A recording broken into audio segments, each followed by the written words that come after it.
নবম pay scale 3 ধাপে যদি বাস্তবায়িত হয় এবং 3 ধাপের প্রথম ধাপে যদি 50% বেসিক বাস্তবায়ন হয় আর সেখান থেকে যদি আবার 15% বিশেষ ভাতা প্রত্যাহার করা হয়, তাহলে 35%-এ একজন কর্মচারীর যে বেতন বাড়বে তাতে তাদের 1 সপ্তাহেরও বাজার হবে না।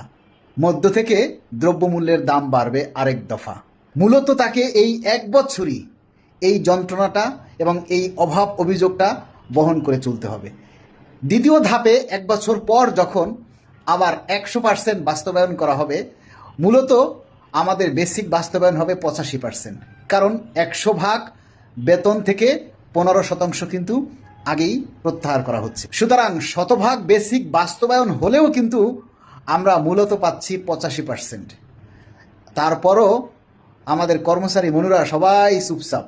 100 ভাগ বেসিক বাস্তবায়নের দাবিতে যে একটা শক্তিশালী জনমত তৈরি করবে, যাতে সরকার বুঝতে পারে যে এদেশের বেশিরভাগ কর্মচারীরাই 100 ভাগ মূল বেতন বাড়ার পক্ষে, সেই জনমতটাই এখনো তৈরি হচ্ছে না।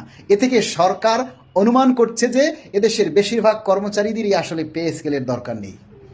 শুধু এই কল্যাণ সমিতির চাপাচাপির কারণে 50% বাস্তবায়ন হচ্ছে, কেননা তারা ছাড়া আর কেউ কথা বলে না। পে স্কেল শুধু এই কল্যাণ সমিতির লোকজনেরই দরকার, আর কারো দরকার নেই। আর তাই সবাই ঘরে চুপ মেরে বসে আছেন যে সরকার যা দেয় তাতেই খুশি।